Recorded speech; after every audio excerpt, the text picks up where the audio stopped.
bonjour et bienvenue à l'émission Introspection. J'aurai le grand plaisir d'accueillir dans quelques instants Jean-Philippe Courtois qui vient de quitter le groupe Microsoft à des fonctions d'Executive Vice President. Il y a 40 ans, il rejoignait cette petite société aux côtés de Bill Gates pour contribuer de façon considérable à son essor. Il a également, il y a quelques années, fondé une association qui s'appelle Live for Good, qui a pour vocation d'aider des jeunes entrepreneurs à développer des projets à impact. C'est passionnant et je vous dis à tout de suite.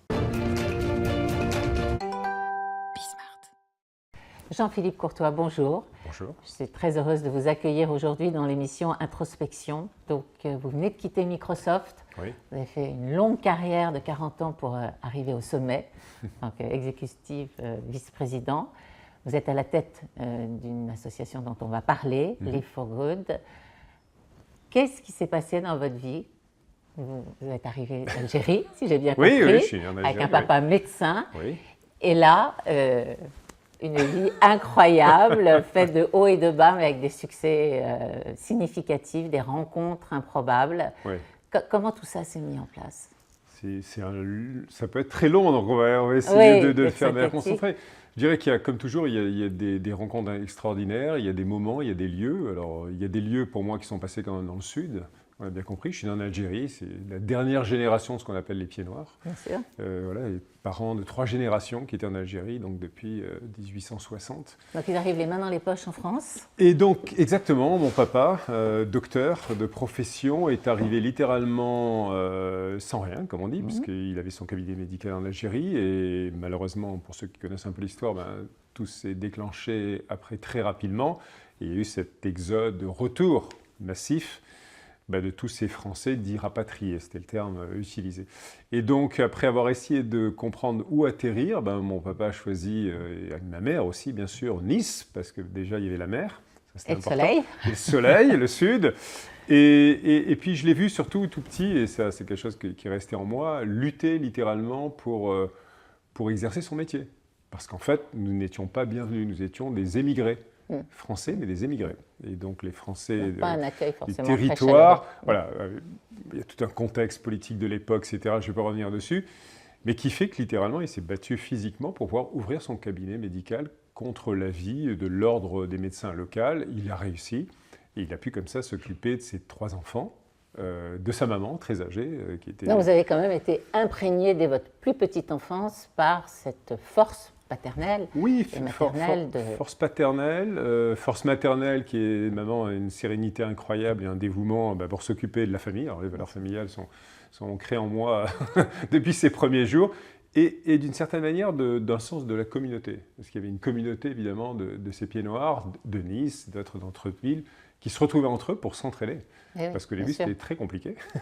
Et après, ça s'est ouvert un petit peu oui, alors à l'école. Oui, après, ça s'est ouvert, évidemment. Après, j'ai bénéficié de magnifiques systèmes éducatifs français, de l'école, l'école primaire, secondaire, sur Nice, dans la ville de Nice, la belle ville de Nice.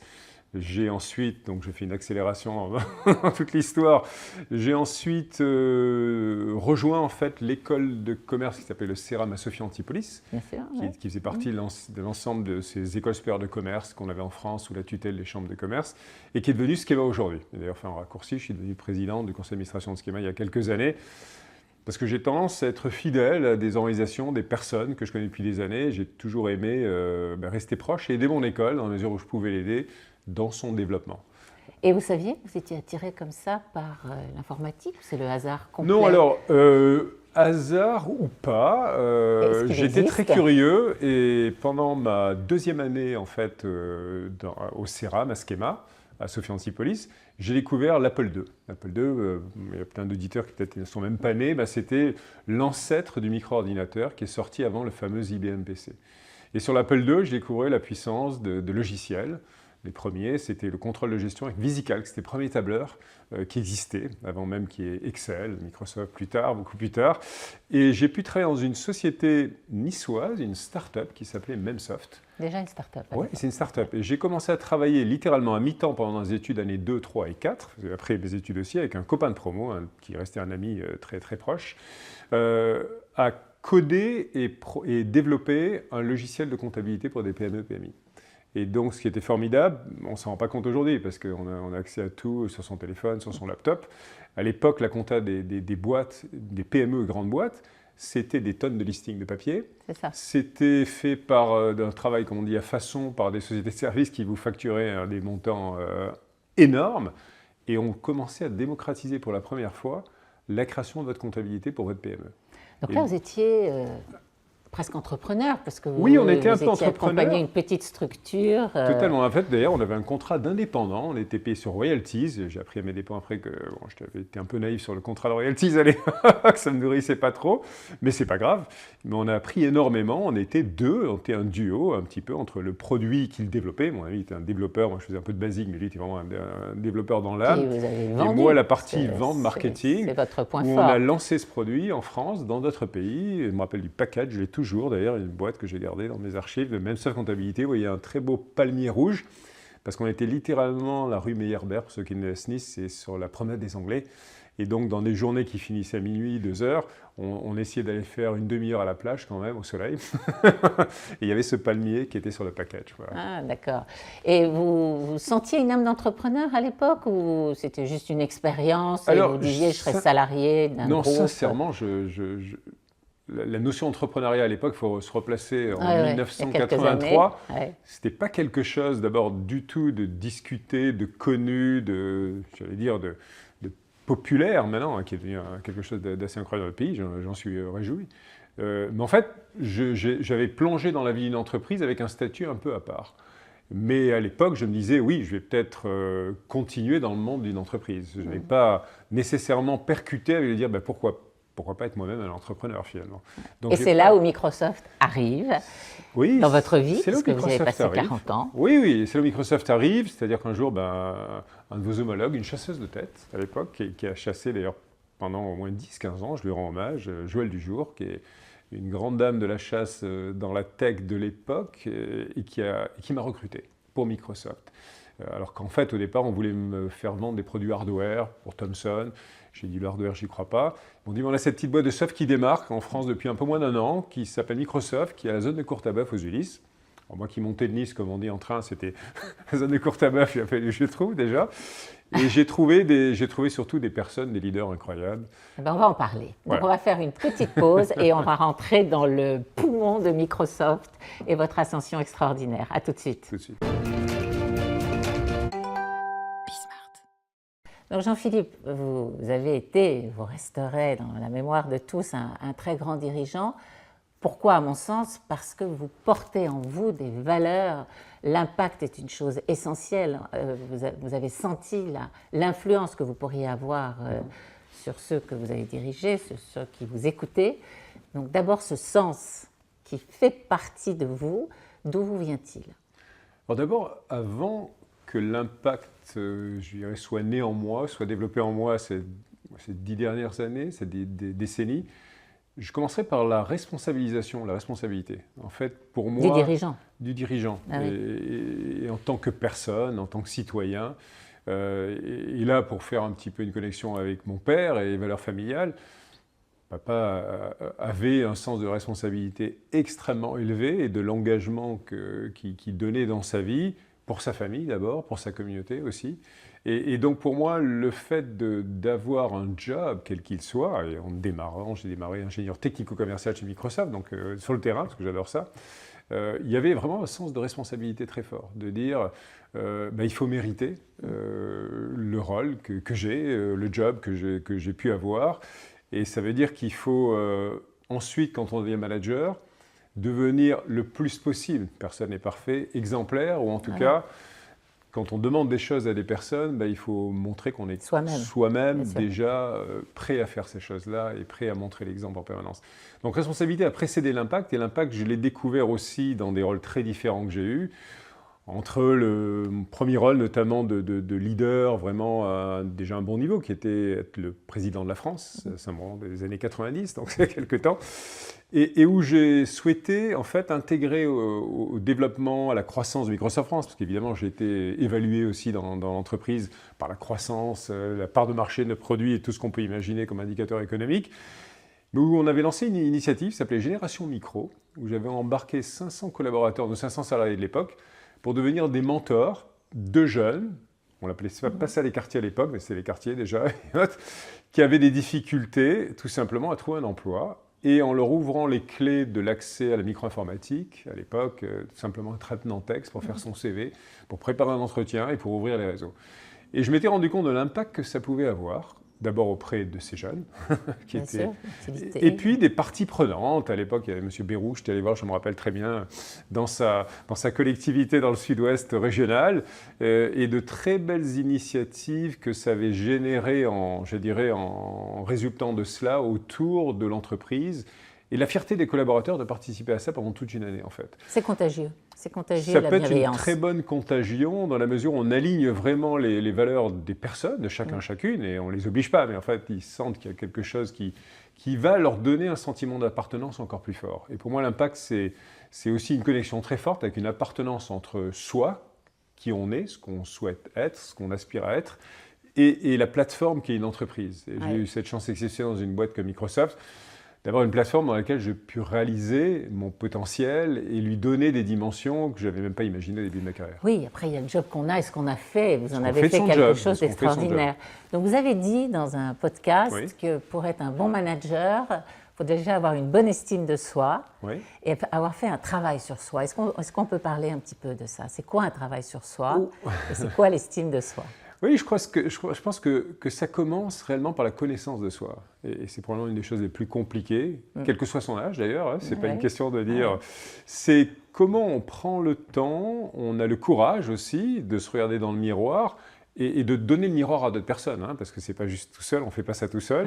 On peut être exigeant avec soi-même. On peut être exigeant avec soi-même, et c'est très important de recueillir maximum de points de vue, d'opinions, basé sur des comportements réels. Ce n'est pas des choses en l'air, telle personnalité, tel trait. C'est de dire, ici et maintenant, Jean-Philippe, voilà ce que tu as fait. Voilà les effets que ça a pu créer auprès d'autres personnes, positifs ou négatifs d'ailleurs. Et voilà peut-être une façon pour toi de te rappeler de ce moment-là pour travailler sur toi-même là-dessus.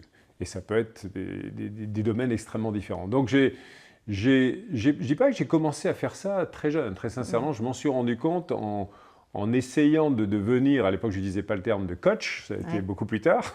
Vous avez été coaché, non? Vous êtes fait coacher? Oui, coaché, alors pas dans le sens d'un coach certifié à l'extérieur, mais c'est plus des moments avec des managers que j'ai connus, des personnes incroyables.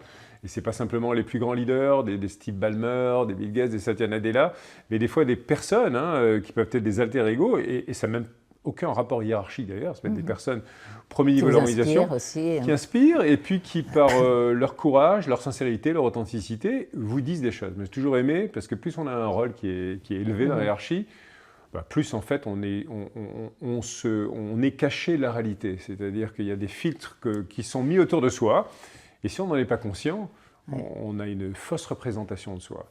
Et donc voilà, donc c'est quelque chose que j'ai beaucoup travaillé aussi dans la culture peut-être anglo-saxonne, en tout cas des feedbacks, et la verbalisation écrite. Moi, ça m'aide beaucoup. D'abord que les personnes éventuellement puissent écrire, et que moi, après, je puisse en faire une synthèse. D'ailleurs, j'ai eu un très bel épisode en podcast Positive Leadership. Je ne m'empêche pas de le mentionner, mais bien sûr. On va en parler. Et dans lesquels, avec Kim Cameron, qui est l'un des pères fondateurs de psychologie positive, il a créé une technique, il l'a appliquée sur moi dans cet épisode, donc dans l'épisode où il m'a posé cette question, qui s'appelle le Best Self-Portrait, le meilleur autoportrait. Et en fait, ça consiste à interroger 7 personnes de vos connaissances personnelles, professionnelles, sociales, et leur demander à chacune d'entre elles, mais pas vous, hein, une tierce personne, ce qu'elle pense de vous. Deux, trois paragraphes d'un moment unique dans lequel ils ont vu Lucille faire des choses extraordinaires qui les ont vraiment impactés de manière remarquable dans leur vie. Et je peux vous dire que quand il m'a lu des récits de ces personnes, j'avais juste donné les noms, des personnes que je connais dans ma vie, etc., et qui vous plongent dans le moment, dans les faits, dans le comportement, et qui sont de belles choses. Là, on parle des choses positives qu'il a pu faire. Sûr, je ne dis pas qu'il n'y ait pas des choses négatives, mais des choses positives. Là, on parle de ça permet de prendre conscience de ses forces, de ses, je ne sais pas si c'est des talents, à un certain moment peut-être ça peut devenir un talent, et ça c'est très puissant. En tout cas, je suis très convaincu que dans la connaissance de soi, et ensuite pour arriver à l'estime de soi, il faut bâtir sur des forces, tout en étant aussi ouvert à grandir sur des dimensions qui sont sous-développées. qu'on appelait souvent en management d'entreprise des faiblesses, je n'aime pas trop le terme, mais bon, Oui. des domaines d'opportunité, diraient les Américains aussi, Oui. mais qui sont des vrais domaines aussi sur lesquels on veut bosser. Voilà en quelques mots le D'accord. regard que j'ai pu porter et travailler pendant pas mal d'années. Et l'ego, parce que quand on grimpe Oui. comme ça, et puis vous avez des personnes autour de vous qui vous adulent, qui vous félicitent et tout. Comment on gère ça? Alors, on sait que les femmes ont moins d'ego que les hommes, et, Oui. et quelquefois Je l'ego confirme. peut être contre-productif par rapport à l'intelligence. Est-ce que vous avez eu à gérer ça? La peur de justement Alors, pas avoir toujours les bons comportements en raison de cette je image. pense que j'ai eu assez conscience de ça assez tôt, dans la mesure où je me suis toujours senti un peu privilégié d'être là où j'étais. Et là encore, je reviens aux valeurs paternelles. Il est important ce Oui, papa mais dans vraiment votre vie. oui, dans le sens de l'humilité, c'est-à-dire à la fois être fier de ce qu'on fait, des choses que l'on peut faire constructives, positives dans sa vie, l'impact qu'on peut avoir autour de soi, mais également de la capacité finalement à comprendre que on est une personne au milieu de milliards d'autres individus et on vaut autant que n'importe quelle autre personne. Et surtout, j'ai, je pense, assez rapidement compris que la montée dans la hiérarchie, une position, ça se perd en un jour, donc un Oui. titre. Et on l'a vu avec des tas de personnes, Absolument. et que ça ne définit pas qui vous êtes. Ça ne définit pas qui vous êtes. Et ça, se rappeler ça, quand j'ai vu autour de moi, professionnellement, personnellement, des situations des fois dramatiques, très compliquées au plan humain, bah, ça me rappelait peut-être, et c'est toujours nécessaire, à plus d'humilité et plus de sens du quotidien, d'ici et de maintenant, du présent, et pas de s'enflammer parce qu'on est président, exécutif vice-président. Mais ça fait une passerelle sur ce dont on va parler après la petite pause, à savoir les obstacles que vous avez pu traverser. À tout de suite. À tout de suite. Jean-Philippe, dans un parcours qui est celui que vous avez eu, la vie n'est pas un long fleuve tranquille, vous avez eu des obstacles, des épreuves. On peut en parler un petit peu? Oui. Oui, bien sûr. Alors, il y a des obstacles au plan professionnel, et puis évidemment, il y a aussi des obstacles, voire des fois des drames au plan personnel, comme chacune a dans sa vie. Alors, au plan professionnel, je dirais qu'une de mes premières grandes leçons de management, de leadership, et à l'époque, je n'avais pas les mots pour appeler ça leadership positif, mais c'était un vrai épisode formateur pour moi, leadership positif. C'est une réunion que j'ai eue dans la fin des milieux des années 90, où j'étais jeune directeur général de Microsoft France, dont j'ai parlé un petit peu tout à l'heure, et où je devais présenter les résultats de la filiale dans un exercice très institutionnel qu'on avait pendant 15 ans chez Microsoft, qui s'appelait la Media Review, qui est une vraie messe où vous allez inspecter votre business avec 200 slides dans toutes les dimensions, 12 heures d'affilée avec toute l'équipe de leadership. Face à qui? Face à Steve Ballmer, qui était le numéro 2, futur CEO de Microsoft à l'époque. Exercice pas facile. Voilà. Et à l'époque, juste un tout petit contexte rapide, la filiale française était en train de changer ses prix pour converger vers un modèle de prix unique européen et de baisser nos prix de manière radicale, 40-50%. Autant dire que mon chiffre d'affaires en prévision n'allait pas à la hausse, donc c'était pas terrible, et que j'ai eu 10-12 heures très éprouvantes à convaincre ou essayer de convaincre que le plan mis en place pour gagner en part de marché, malgré la baisse de prix, allait porter ses fruits.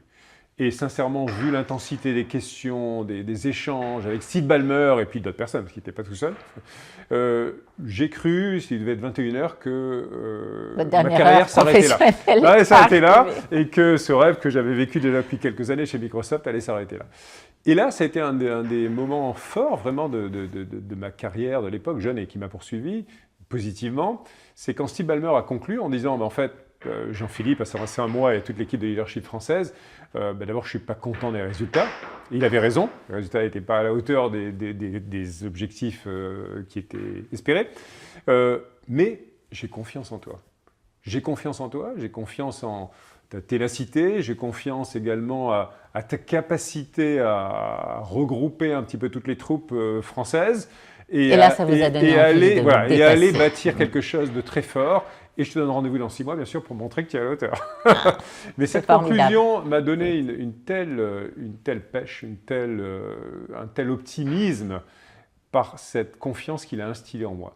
Et c'est resté un moment fort quand plus tard dans ma vie, où j'ai moi-même fait ces mêmes messes avec des tas de CEO, j'ai essayé toujours de me rappeler dans des situations très compliquées pour des personnes en face de moi.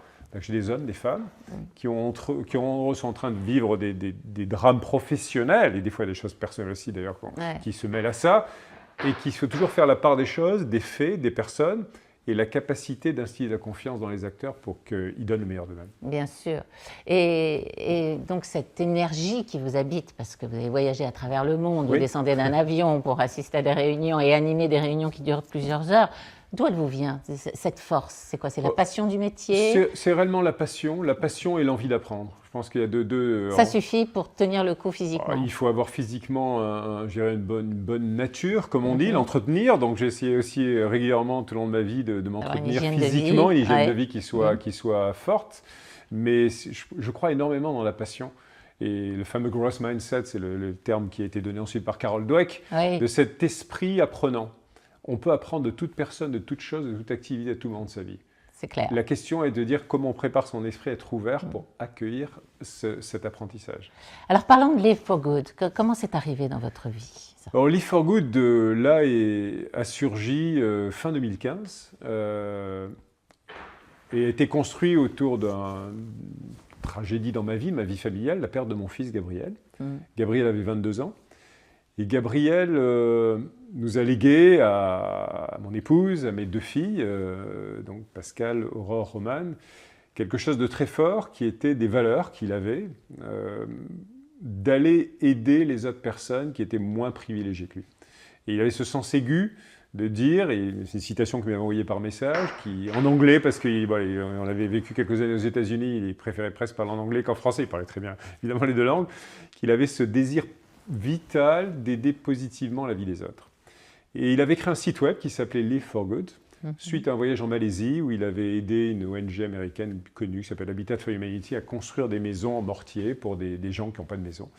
Et en revenant, il a codé un site web qui s'appelait Live for Good pour lever des fonds pour aider à financer ça.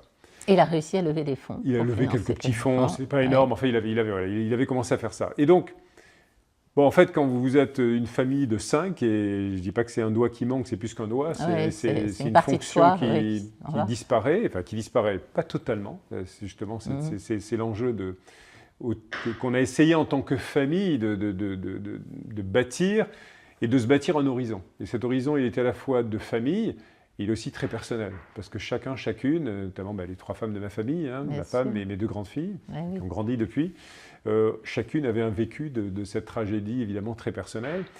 Et donc on a créé Live for Good rapidement, quelques mois littéralement, après une longue marche dans les Alpes, je me rappelle très bien, on était assis dans l'air, on se dit mais qu'est-ce qu'on peut faire pour nous donner un futur, tout simplement. Parce que sincèrement, c'est formidable, cette donner un futur pour une forme d'espérance, une envie de faire vivre des valeurs que Gabriel nous avait laissées en héritage. Donc toute la famille aujourd'hui s'occupe de Live for Good? Alors différemment, chacune personne. Vous êtes tous soudés autour de lui, finalement. Oui, on a régulièrement, on va avoir un atelier stratégie cette semaine. Voilà, il y a une partie où les cofondateurs, nous sommes les cofondateurs de Live for Good, on apporte une discussion vraiment venant des cofondateurs sur les valeurs, le futur de Live for Good, alors qu'on est une équipe de 10 salariés, avec une mission qui est de révéler le potentiel de jeunes venus de tous horizons par l'entrepreneuriat impact. Donc en fait, notre enjeu, c'est d'aider toute une nouvelle génération qui a entre 18 et 30 ans, dont au moins 50% de public fragile, c'est-à-dire vraiment des jeunes de quartier, de zones rurales, RSA, scolaire, handicap, et des jeunes où tout va bien entourés, bonne famille, Bac+5, etc., et de les mélanger ensemble. On les mélange ensemble sur des campus, 3 fois 3 jours, on les mélange ensemble dans la co-innovation de modèles d'économie circulaire, avec un impact positif social, environnemental, pour créer des startups à impact. Voilà. Quelle formidable ça nous donne de la joie, parce qu'on est dans le donner-recevoir. On rencontre et on vit avec ces jeunes littéralement année après année. On les voit grandir, on les voit devenir des rôles modèles. C'est ce qui nous. En fait, on a cette vision. Parce que vous avez une traçabilité des premiers. Oui, bien sûr. Et notre vision, c'est de dire faire émerger une nouvelle génération de leaders positifs qui entreprennent pour le bien commun. Et je suis très convaincu qu'avoir des rôles modèles hommes-femmes, il y en a un sur 2 qui est une femme d'ailleurs, mais oui, c'est ce que vous m'avez dit, qui viennent d'environnements très différents et qui portent ces projets qui sont magnifiques, qui sont des projets de santé mentale, qui sont des projets d'alimentation régénérative, qui sont des projets d'inclusion sociale et sociale intergénérationnelle, mais qui sont des entreprises. Ce n'est pas de la philanthropie, j'aime beaucoup la philanthropie aussi. Sont, je pense, un moteur incroyable de montrer au modèle de l'entreprise établie que j'ai connu pendant toute ma vie, de très grosses boîtes comme Microsoft, qu'il est possible d'harmoniser finalement l'impact économique et financier qui est nécessaire pour une boîte pour grandir et par rapport à ses actionnaires avec des externalités qu'on veut construire de manière positive dès le début et pas simplement négative pour les minimiser, vers le social et l'environnemental. C'est formidable. Vraiment, on ne peut que vous féliciter pour telles actions et on inscrira le moyen de contribuer à cette association en fin d'émission. Merci. Jean-Philippe, votre mère a compté, votre épouse compte, vos filles comptent énormément. Donc les femmes dans le monde de l'entreprise, qu'est-ce qu'elles ont pu vous apporter et comment les aider aujourd'hui à passer ce plafond de verre? Oui, j'ai pu vivre en fait pendant plusieurs décennies et notamment à la tête de l'ensemble des filiales de Microsoft, plus de 120 filiales dans le monde, le pouvoir incroyable de transformation des femmes en fait à la tête. Et il m'a fallu 10 ans, je l'avoue, donc c'est pas un exercice facile, pour passer non pas d'un quota, j'aime pas le terme, même si quelquefois il faut combiner le changement de culture avec des processus et des fois des objectifs numérisés, de 10% de femmes CEO de Microsoft, des filiales de Microsoft, à plus de 50%. Et cette transformation, elle s'est faite avec un travail quotidien, hebdomadaire, trimestriel, de coaching sur comment on va trouver des talents féminins. Et on les trouve. Et comment on les attire. Voilà, comment votre entreprise est capable ou pas, a un pouvoir d'attraction, ou au contraire, de répulsion des femmes, parce qu'elles le savent très bien. Hein, les images sont projetées beaucoup plus que le speech corporate des entreprises ne le pense. Comment on les accueille ensuite? Comment on les fait grandir? Comment on les mentore? Comment on s'assure que les promotions ne les défavorisent pas par rapport aux hommes ou d'autres environnements? Comment on crée des équipes inclusives dans leur culture?